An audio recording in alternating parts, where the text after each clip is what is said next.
guys! Welcome back to my channel. Ngayong araw na to guys, we are planning to go to Taipei. At hindi namin alam kung ano yung itinerary namin ngayon. Bahala na kung anong mangyayari. Pasakay na kami papuntang Taipei. Pasakay na kami guys ha.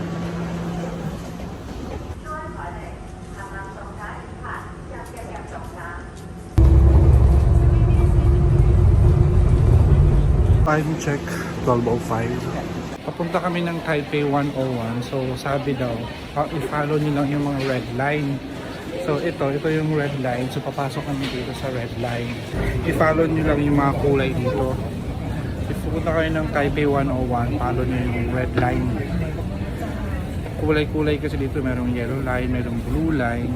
So pag pumunta ng Taipei 101, follow nyo lang yung red line.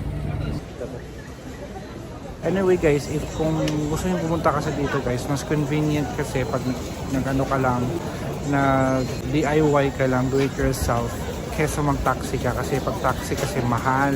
Tayo muna naman yung aming multi guys, and mamaya papunta na kami pa sa sinabi ko kanina lugar na pupuntahan natin.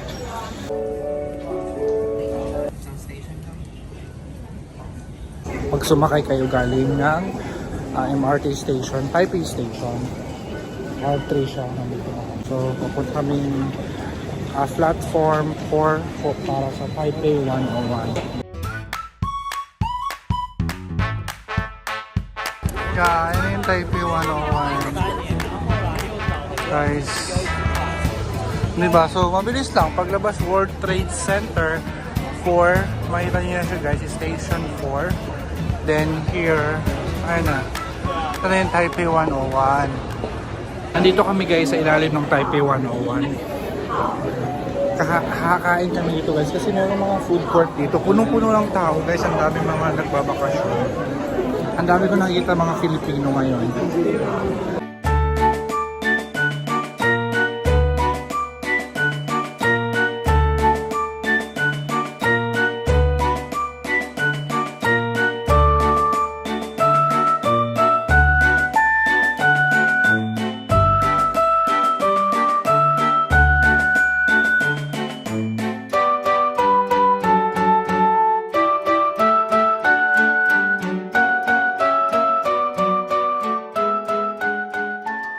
Punong-puno ang Taipei 101 sa ilalim ng Taipei 101.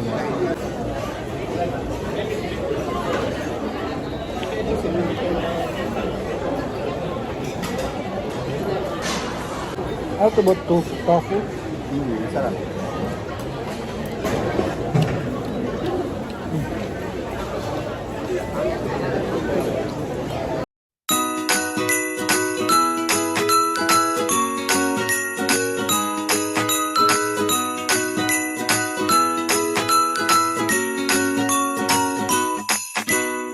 Hello! Tapos na kami kumain ng lunch. After ng food court nila dito guys, dito naman ay mga malls. Ang daming mga tinda. Ang gara ng malls. Diba? Maraming mga branded na mga tinda dito guys. No? May mga Louis Vuitton, may mga Massimo Dutti. Dito tayo ngayon sa City Hall po ng Taipei. So papasok kayo dito guys sa loob na to at i-check natin kung ano yung mga makikita natin sa lugar na to.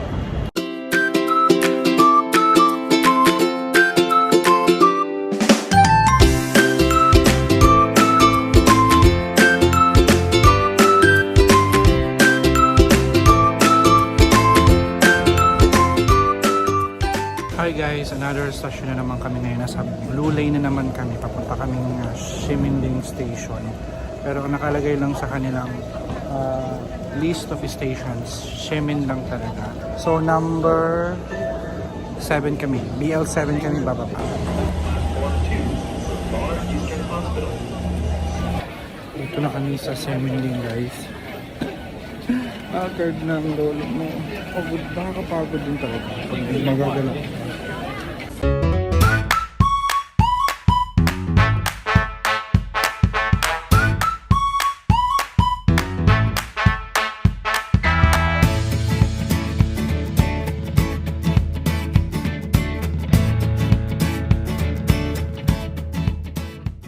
Hi guys, nandito kami sa night market ng Ximending. No? Medyo natigil yung aking pagbablog kanina kasi sumakit yung aking ulo. Ang sakit talaga. Tapos guys, pupunta kami ngayon sa isang kainan dito. Yung parang pang pasalubong. Yung sinasabi ng Krispy Kreme dito sa ano. Basta Krispy Kreme. Pupunta daw kami.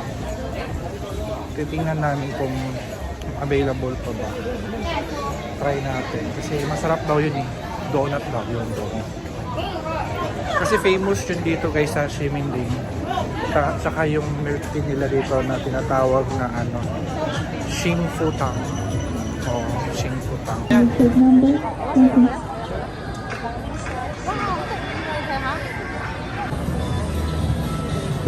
Ito naman yung famous na milk tea dito sa Ximending. Xing Fu Tang. Xing Fu Tang. Yung famous na ano, na crispy donut. So ang haba ng pila, no, simula doon sa dulo hanggang papunta dito.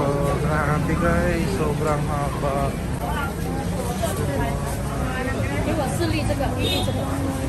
Oh.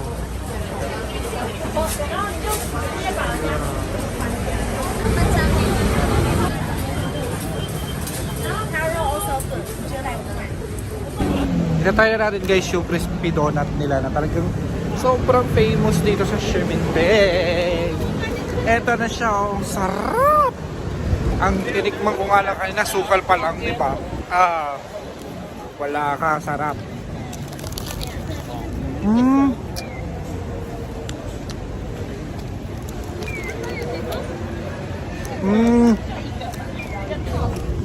Crispy nga siya, no?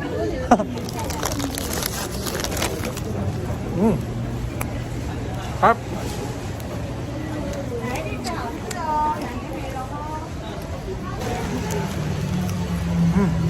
Sarap. Sulit yung pila natin, ha? Sarap sa rice, solid. Angas. Kaya para pagpilahan. The best. Hi guys! Nandito na nga kami sa aming transient area. Hindi na ako nakapag-update kagabi. Gawat pagod na talaga. Ang dami namin ginawa. First time ko nag-Taipei. Tapos kahit ganun-ganun na yung itinerary namin. Masaya pa rin kahit pa pa. Sumakit kasi yung ulo ko kaya di ako nakapag-update masyado. Salamat sa panonood ng aming experience sa Taipei. I hope na mag-enjoy pa rin tayo sa mga experience natin dito sa Taiwan. And sana malagdagan pa ulit. Hindi lang doon at marami pang lugar na mapupuntahan natin dito sa Taiwan. Again guys, thank you for watching. Bye-bye.